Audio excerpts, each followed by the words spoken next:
The cold December wind rattled the windows of the old apartment building as David sat hunched over his laptop, squinting at the bright screen in his dark room. The clock showed 11:47 p.m., but sleep was the last thing on his mind. Another deadline was breathing down his neck, and the graphic design project he was working on seemed to mock him with its stubborn refusal to come together. His small studio apartment felt even smaller tonight. The space that once seemed cozy now felt like a prison cell, with his bed pushed against one wall, his desk against another, and barely enough room to walk between them. The building's heating system had given up the ghost 3 days ago, and despite the landlord's promises, no repair crew had shown up. David wrapped his thin blanket tighter around his shoulders and tried to focus on the computer screen. This wasn't how he had imagined his life would turn out. 6 months ago, he had quit his steady job at a marketing firm to chase his dream of being a freelance designer. The plan seemed solid then. He had some savings, a few potential clients, and the optimism that comes with taking a leap of faith. But reality had hit hard. Clients were demanding, payments were delayed, and the cost of living in the city kept climbing while his bank account kept shrinking. The apartment building itself was a character from another era. Built sometime in the 1950s, it creaked and groaned like an old ship in a storm. The walls were thin enough that David could hear his neighbors' conversations, their television shows, and sometimes their arguments. The hallways smelled of old carpet and whatever Mrs. Chen was cooking on the second floor, usually something delicious that made his stomach growl since he'd been living on instant noodles for the past week. His upstairs neighbor was someone he'd noticed but never really talked to. She was an artist, he knew that much. He'd seen her carrying canvases up and down the narrow staircase, sometimes covered in paint, always looking like she was deep in thought about something important. Her name was Luna. He'd learned from checking the mailboxes, but they'd never exchanged more than a polite nod when they passed each other. There was something intriguing about her, though. She had this way of moving through the world like she was seeing things the rest of them missed. Her dark hair was usually pulled back in a messy bun, and she wore clothes that looked comfortable rather than fashionable. Paint-stained jeans, oversized sweaters, boots that had clearly walked many miles. She seemed to exist in her own bubble, carrying art supplies and groceries with the same careful attention. David had often wondered what kind of art she made. Sometimes late at night he could hear footsteps above him, the sound of something being dragged across the floor, occasional thuds that suggested she was working on something big. The sounds weren't annoying, if anything, they were comforting. It was nice to know that someone else in the building was awake, creating something, fighting their own battles with deadlines and inspiration. Tonight, those familiar sounds from upstairs had stopped hours ago. The building felt unusually quiet, as if the cold had frozen even the sounds in place. David rubbed his tired eyes and looked at the design on his screen again. It was for a local restaurant's menu redesign, and no matter how he arranged the text and images, something felt off. The client wanted modern but classic, simple but sophisticated.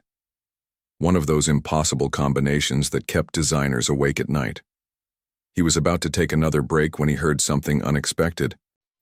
Footsteps in the hallway, not the heavy boots of Mr. Rodriguez from the 3rd floor coming home from his night shift, or the quick clicking of high heels that meant the young professional from 2B was heading out for a late night. These footsteps were different. Soft, hesitant, like someone trying not to wake the building. David paused his work and listened more carefully. The footsteps had stopped right outside his door. For a moment, he wondered if he had imagined them. The old building played tricks sometimes, creaking and settling in ways that could sound like footsteps or voices. But then he heard something that made his heart skip, the soft sound of his door handle being tested. His door wasn't locked. It should have been, but in his exhaustion and distraction, he'd forgotten to turn the deadbolt after coming home from his evening walk to clear his head. The handle turned slowly, carefully, and a thin slice of hallway light appeared as the door cracked open. For a second, that felt like an hour. David sat frozen at his desk. Was someone breaking in? Should he grab something to defend himself? Call the police? His phone was on the other side of the room. and his heart was beating so loud he was sure whoever was at the door could hear it. Then the door opened wider, and Luna stepped inside. She looked completely different from the confident artist he'd seen in the hallways. Her hair was loose around her shoulders, and she was wrapped in what looked like a bedsheet, clutched tightly around her body. Her feet were bare, and even in the dim light from his computer screen, David could see that she was shivering. "I'm sorry," she whispered, her voice barely audible. "My heat's completely out and She paused, looking around his small room as if seeing it for the first time. "I saw your light was still on. I can't spend another night freezing up there." David stared at her, his mind trying to process what was happening. This woman he barely knew had just walked into his apartment in the middle of the night, wrapped in a sheet asking for help. It was like something from a movie, except movies didn't show how awkward and uncertain these moments really felt. "Of course," he heard himself saying, though he wasn't sure where the words came from. "I mean, yes, it's freezing. The whole building is like an icebox." He stood up from his chair, suddenly very aware of how messy his apartment was, how he was wearing the same clothes he'd had on for 2 days, how he probably smelled like coffee and exhaustion. Luna stepped further into the room and closed the door behind her, leaning against it like she needed the support. "Thank you," she said, and there was something in her voice that suggested she was thanking him for more than just warmth. "I know this is weird. I know we don't really know each other, but I didn't know where else to go." As she spoke, David noticed her hands shaking, and he realized it wasn't just from the cold. There was something else going on, something that had driven her from her own apartment in the middle of the night to seek refuge with a stranger. The vulnerability in her voice, the way she held herself like she was trying to disappear, told a story that went deeper than a broken heating system. The night was about to become something neither of them could have predicted. David stood there for what felt like forever, not knowing what to do with his hands or where to look. Luna was still leaning against the door, wrapped in that thin sheet, and the silence between them was growing heavier by the second. He could hear his own heartbeat in his ears, mixed with the distant sound of wind howling outside the building. "Would you like some tea?" he finally managed to say, the words coming out more awkward than he intended. "I mean, something warm. I have coffee too, but it's pretty late and—" He was rambling now, nervous energy making him talk too fast. Luna looked at him with eyes that seemed to see right through him. "David?" she said quietly, and hearing his name from her lips sent a strange jolt through him. He had no idea she even knew his name. "I need to tell you something." She moved away from the door, taking slow steps into his small room. In the blue glow from his computer screen, she looked almost ghostly, like she might disappear if he blinked too hard. But there was nothing ghostly about the determination in her voice when she spoke again. "I didn't just come here because of the heat," she said, stopping just a few feet away from him. "I came here because I'm scared." The word scared hung in the air between them like a confession. David felt something shift in his chest, a protective instinct he didn't know he had. Scared of what? Luna's hands tightened on the sheet she was holding around herself. "My ex-boyfriend. His name is Tyler, and he won't leave me alone." Her voice got quieter with each word. "He's been following me, calling me at all hours. Yesterday he somehow got into the building and left flowers outside my door with a note that said he was watching me." David felt anger rising in his throat. "Did you call the police?" "3 times, Luna said with a bitter laugh. "They took reports. They told me to get a restraining order. I did that too. But Tyler doesn't care about pieces of paper. He thinks we're meant to be together, that I'm just confused and need time to remember how good we were." She walked over to his small window and looked out at the empty street below. "The thing is, we were never good. He was controlling from the start, but I was young and thought that meant he loved me. It took me 2 years to realize that love isn't supposed to make you feel like you're disappearing." David wanted to say something comforting, something wise, but he had never dealt with anything like this before. His longest relationship had been with his college girlfriend, and their biggest fight had been about whose turn it was to do the dishes. This was real adult stuff, dangerous stuff, and he felt completely out of his depth. "Tonight was different," Luna continued, still looking out the window. "I heard footsteps in the hallway around 10 o'clock. Heavy boots walking back and forth in front of my door. I turned off all my lights and waited, but whoever it was stayed there for almost an hour. Just walking, stopping, walking again, turned back to face him. And David saw tears on her cheeks that she quickly wiped away. I was too scared to look through the peephole, too scared to call out and ask who it was. I just sat on my floor in the dark listening to those footsteps, and I realized that I couldn't spend another night alone up there. David felt something breaking open in his chest. Here was this woman he barely knew, telling him things that were probably the most personal and frightening experiences of her life. She had chosen him, out of everyone in the building, everyone in her life, to trust with this moment of complete vulnerability. "You can stay here," he said, and the words came out stronger and more certain than anything he'd said all night. "As long as you need to. I'll sleep on the floor, you can have the bed, or we can figure out something else, whatever makes you feel safe." Luna looked at him like he had just offered her something precious and impossible. "You don't even know me," she whispered. "I know enough," David said, and realized as he said it that it was true. "I know you make art that keeps you up at night. I know you carry your groceries in a canvas bag with paint stains on it. I know you always hold the elevator for people even when you're carrying heavy things up the stairs."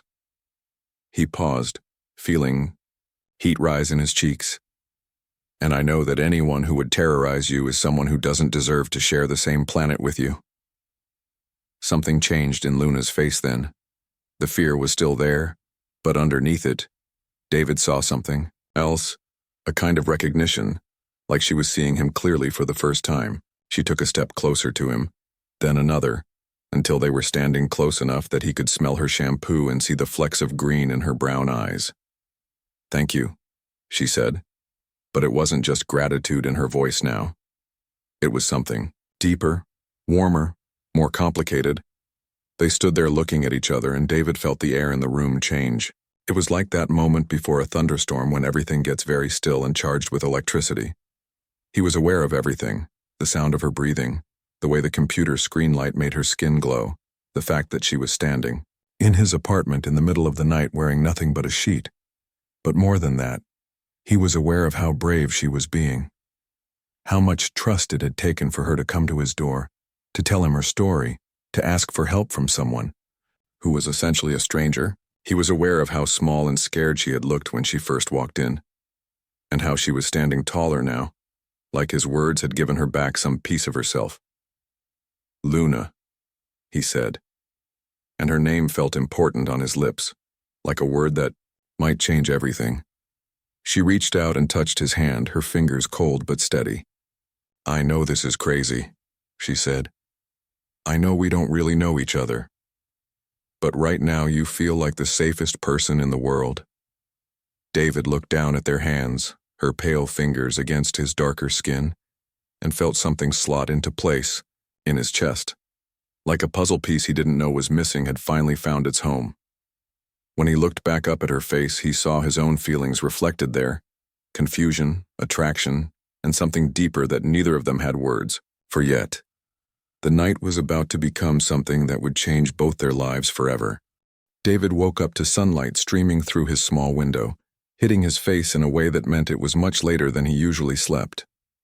For a moment, he lay there confused, trying to piece together why his back was sore, and why he was sleeping on the floor with his jacket as a pillow. Then the memories of the night before came flooding back, and he sat up quickly, looking around his apartment. Luna was sitting by the window, fully dressed in clothes she must have gone upstairs to get while he was sleeping. She had her knees pulled up to her chest and was staring out at the gray December morning with an expression he couldn't read. She looked smaller in the daylight, more fragile, like the courage she had shown the night before had been used up. "Good morning," David said softly, not wanting to startle her. His voice came out rough from sleep, and he cleared his throat. Luna turned to look at him, and he saw that her eyes were red-rimmed, like she had been crying or hadn't slept at all. "I'm sorry," she said, and her voice was flat, empty of the warmth it had held the night before. "This was a mistake. I shouldn't have come here. I shouldn't have dragged you into my mess." David felt something cold settle in his stomach. The connection they had shared, that moment when everything seemed to make sense, felt like it was slipping away in the harsh light of morning. "Luna, wait," he said, getting to his feet. "Last night wasn't a mistake. You were scared, you needed help, and I made everything worse," Luna interrupted, standing up and moving toward the door. "Tyler doesn't know about you. He doesn't know I was here, if he finds out." She stopped, wrapping her arms around herself like she was trying to hold something in. "If he finds out what?" David asked, moving closer to her. "Luna, what aren't you telling me?" She looked at him then, really looked at him, and he saw something in her eyes that made his chest tighten. It was fear, but not the kind she had shown last night when she was scared of being alone. This was deeper, more specific. "Tyler used to be a boxer," she said quietly. "Amateur, but good enough to win some tournaments. He's not just controlling, David. He's dangerous. When we broke up, he put his fist through the wall of my old apartment.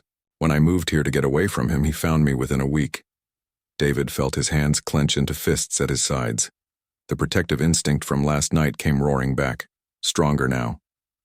"All the more reason why you shouldn't be alone. All the more reason why I shouldn't get you hurt," Luna shot back. "You seem like a good person, David. You have a life here, a career you're building. I can't be responsible for Tyler destroying that, because of one night when I was too scared to think clearly." Before David could respond, they both heard it. Heavy footsteps in the hallway above them, followed by the unmistakable sound of someone pounding on a door. The sound echoed through the thin walls of the old building like thunder. Luna went completely pale. "He's here," she whispered. The pounding continued, growing more aggressive. Then came a voice, muffled by the walls and floors but still clearly audible. "Luna, I know you're in there. Open the door." David felt adrenaline spike through his system. This was really happening. The danger Luna had described wasn't some abstract threat. It was right there, one floor above them, looking for her. "Luna, baby, I brought you coffee," the voice continued, and there was something sickening about how it switched from angry to sweet in the same sentence. "That vanilla latte you like from the place on 5th Street. Just open the door so we can talk." Luna sank down onto David's bed, her hands shaking. "He does this," she said in a voice so quiet he had to strain to hear her. "He gets angry and pounds on the door. Then he tries to be charming. He brings gifts, talks about all the good times we had. Then when that doesn't work, he gets angry again." The pounding stopped for a moment, and in the silence David could hear his own heartbeat. Then Tyler's voice again, louder now, with the sweetness completely gone. "I saw you with someone, Luna. Don't think I don't know. You think you can replace me? You think some loser is going to take care of you better than I can?" David's blood ran cold. Somehow Tyler had seen them together, or suspected something. Luna looked at him with eyes full of terror and guilt. "I have to go up there," she said, starting to stand. "I have to talk to him before he gets worse. Before he—" "No." David caught her arm gently but firmly. "You're not going anywhere near him." "You don't understand," Luna said, tears starting to fall. "When he gets like this, he doesn't stop. He'll wake up the whole building. He'll make everyone miserable until he gets what he wants. Mrs. Chen has a new baby, and the old man on the 3rd floor has a heart condition. I can't let Tyler hurt innocent people because of me." David looked at her, this woman who even in her terror was thinking about protecting others, and felt something fierce and certain settle in his chest. "Then we call the police. Right now. I told you they don't do anything when it's just reports and paperwork," David said, pulling out his phone. "But this is different.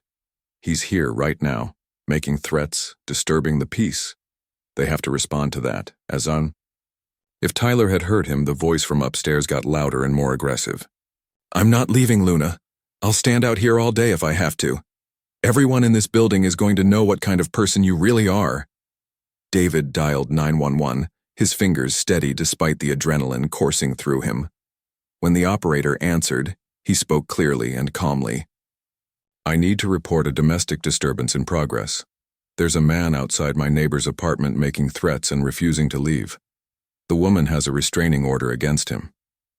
Luna listened to him give their address and apartment numbers, her eyes wide with something that looked like hope, mixed with disbelief, like she couldn't quite believe someone was actually doing something to help her. "They're sending a unit. David said after he hung up. "Should be here in less than 10 minutes." From upstairs they heard Tyler's voice again, but different now, angrier, more desperate. "Fine. You want to play games? I can play games too, Luna. I know where you work. I know where you buy your groceries. I know your whole life, and hiding behind some loser isn't going to change that." David felt Luna flinch beside him, and something protective and fierce rose up in his throat. Without really thinking about it, he moved to his window and opened it, leaning out to look up at the building's front entrance. "Hey," he called out loudly enough for Tyler to hear. "The police are on their way. You might want to think about leaving before they get here." The building went silent for a moment. Then Tyler's voice, closer now like he had moved to a window. "Who the hell are you?" "I'm someone who thinks men who threaten women are cowards," David called back, surprised by the steadiness in his own voice. "And I think you should leave before you make this worse for yourself." Luna grabbed his arm, pulling him back from the window. "David, don't," she whispered. "You're just making him angrier." But David felt something he hadn't felt in months, a sense of purpose, of being exactly where he was supposed to be, doing exactly what he was supposed to do. For too long he had been drifting through life, letting things happen to him instead of making choices. But this was different. This mattered. In the distance they could hear sirens growing closer, and David felt Luna's grip on his arm tighten with what he hoped was relief. The morning had brought clarity, but not the kind either of them had expected. Sometimes the light of day doesn't make problems disappear. It just shows you more clearly what you're really fighting against. The police officers who arrived that morning were professional but tired-looking, like they had dealt with situations like this too many times before. Officer Martinez was a middle-aged woman with kind eyes who sat with Luna in David's small apartment, taking notes while Luna explained the history with Tyler. Officer Chen, her partner, went upstairs to deal with Tyler himself.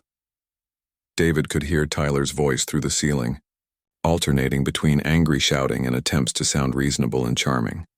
"Officers, I think there's been a misunderstanding. Luna is my girlfriend, and we just had a little fight. You know how couples can be." Luna flinched every time she heard his voice, and David found himself moving closer to her on the small couch, not quite touching, but close enough that she could feel his presence. Officer Martinez noticed the gesture and made a note in her report. "Mr. Tyler claims you've been together for 3 years and that you just moved in together last month," Officer Martinez said gently. "Can you tell me about the restraining order you mentioned?" Luna pulled out her phone and showed the officer a photo of the legal document.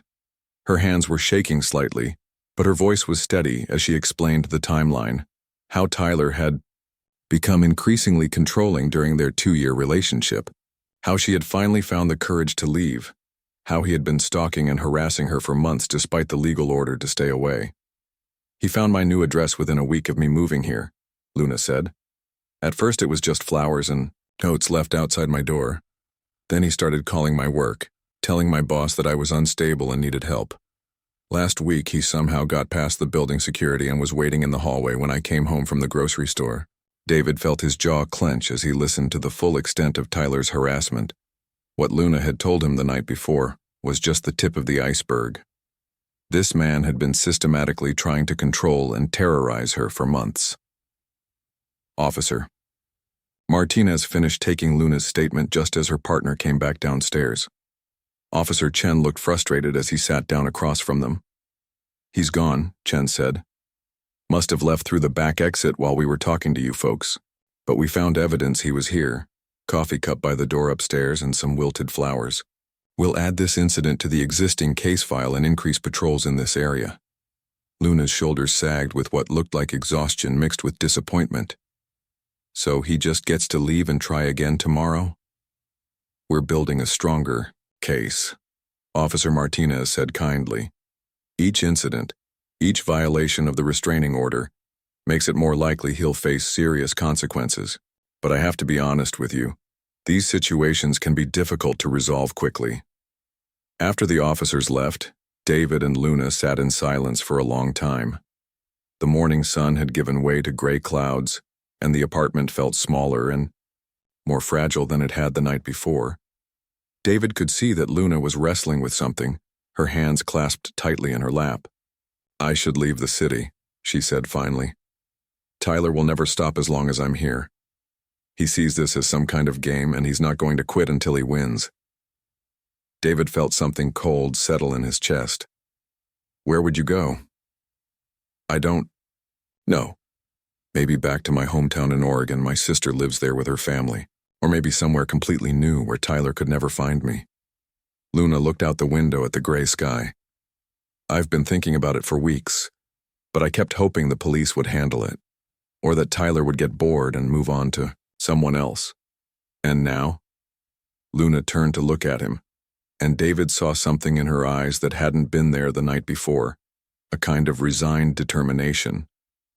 Now I realize that hope isn't a strategy. I can't keep living like this. Always. Looking over my shoulder, always afraid. And I can't keep putting other people in danger. You're not putting me in danger, David said quickly, aren't I? Luna stood up and walked to the window. Tyler saw us together somehow. He knows about you now. Do you really think he's going to leave you alone? David wanted to argue with her, but deep down he knew she was right. Tyler had made it clear that he saw David as a threat, and men like Tyler didn't just forget about threats. The protection he had felt so confident about offering Luna suddenly seemed naive and inadequate. Over the next 2 weeks, David learned just how right Luna had been. Tyler didn't disappear after the police visit. If anything, he seemed to take it as a challenge. The harassment escalated in ways that were harder to prove and harder to stop. David's freelance clients started receiving anonymous emails claiming he was unreliable and dishonest. Someone left threatening notes under his car windshield. His internet service was mysteriously canceled twice, forcing him to spend hours on the phone getting it restored. When he went to his regular coffee shop, the barista mentioned that someone had been asking questions about him. What time he usually came in, whether he lived alone, if he had a girlfriend. Luna was dealing with even worse. Tyler had somehow gotten hold of her work schedule and started showing up at the art gallery where she worked part-time. He never came inside. That would have violated the restraining order too obviously. But he would stand across the street just visible through the windows watching her. Her boss started making comments about the drama Luna was bringing to work. One evening, Luna came down to David's apartment with tears in her eyes and an envelope in her hands. He got into my apartment, she said, her voice shaking. I don't know how, but he was there. He didn't take anything, didn't break anything. He just left this on my kitchen table. David opened the envelope with hands that weren't quite steady. Inside was a single photograph, a picture of him and Luna talking outside their building, taken with a telephoto lens from somewhere across the street. On the back, in Tyler's handwriting, were 5 words that made David's blood run cold. She belongs to me forever. That night, as they sat in David's apartment with all the lights off and the curtains drawn, Luna made her decision. I'm leaving, she said quietly. There's an artist residency program in Portland that I applied 2 months ago. They just called. Someone dropped out and they have an opening. I can start next week. David felt like someone had punched him in the stomach. In just 2 weeks, Luna had become the center of his world in a way he hadn't expected. The thought of her leaving, of going back to his quiet, safe, lonely life, felt unbearable. What about us? He asked, hating how desperate his voice sounded. Luna was quiet for a long time. When she finally spoke, her voice was so soft he had to strain to hear her. I care about you, David. More than I thought possible after just 2 weeks. But I can't ask you to leave your whole life behind for someone you barely know. And I can't stay here knowing that Tyler will never stop, that he'll eventually hurt you because of me. Outside, snow had started to fall, and David watched it through the gap in the curtains. Each flake looked like it was falling in slow motion, and he found himself thinking about how things could change so completely in such a short time. 2 weeks ago, he had been a lonely freelancer worried about paying his bills. Now he was in love with a woman who was about to disappear from his life, and he was facing the possibility of months or years of harassment from a dangerous man he had never even met.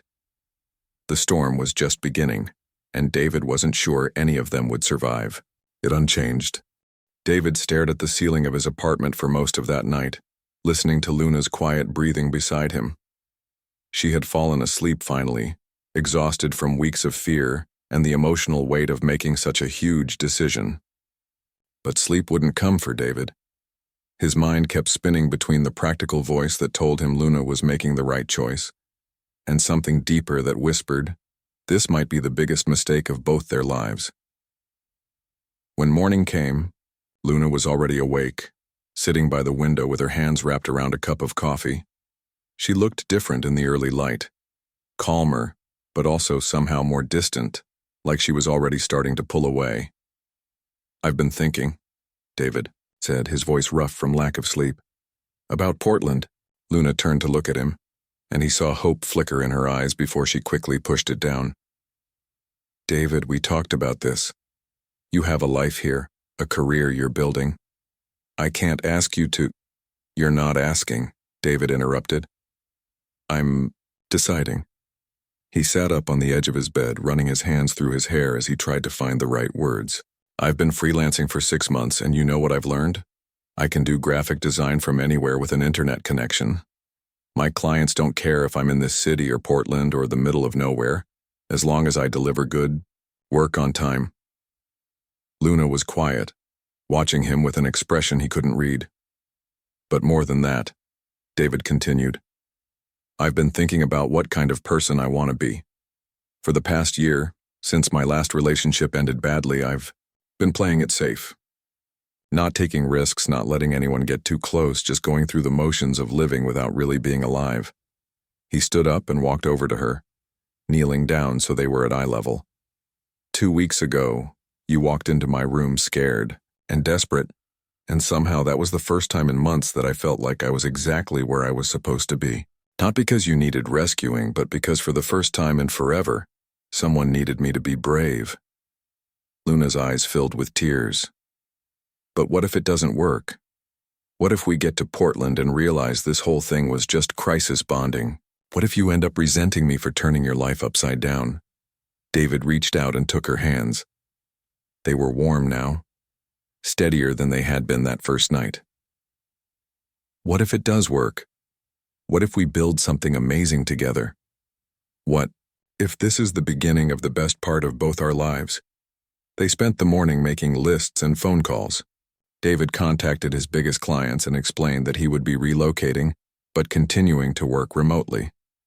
Most of them didn't care. In fact, 2 of them mentioned they had been thinking about expanding to the West Coast and saw this as an opportunity.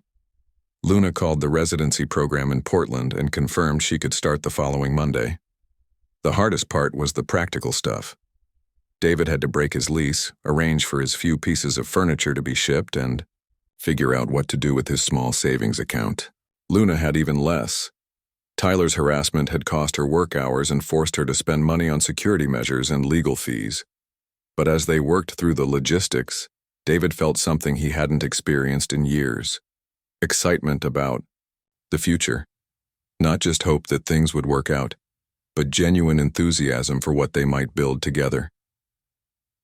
3 days before they were scheduled to leave, Tyler made his final move.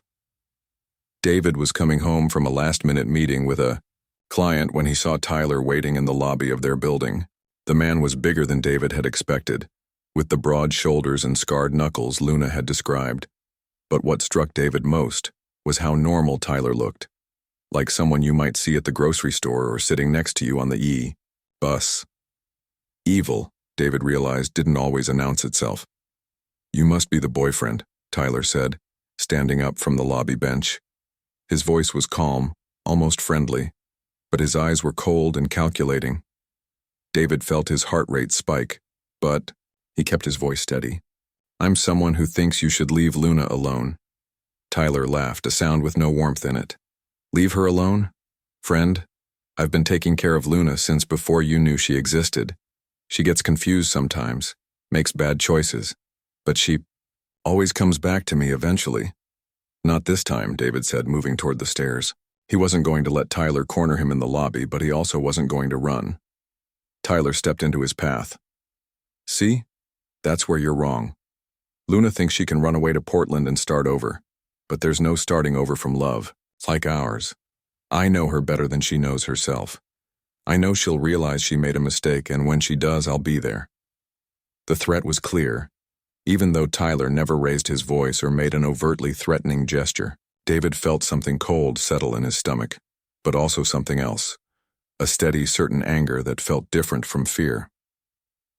"If you follow us to Portland," David said quietly, "if you contact Luna ever again, if you even think about her, I will make sure you regret it." Tyler's friendly mask slipped for just a moment, and David saw the rage underneath. Big words from a small man.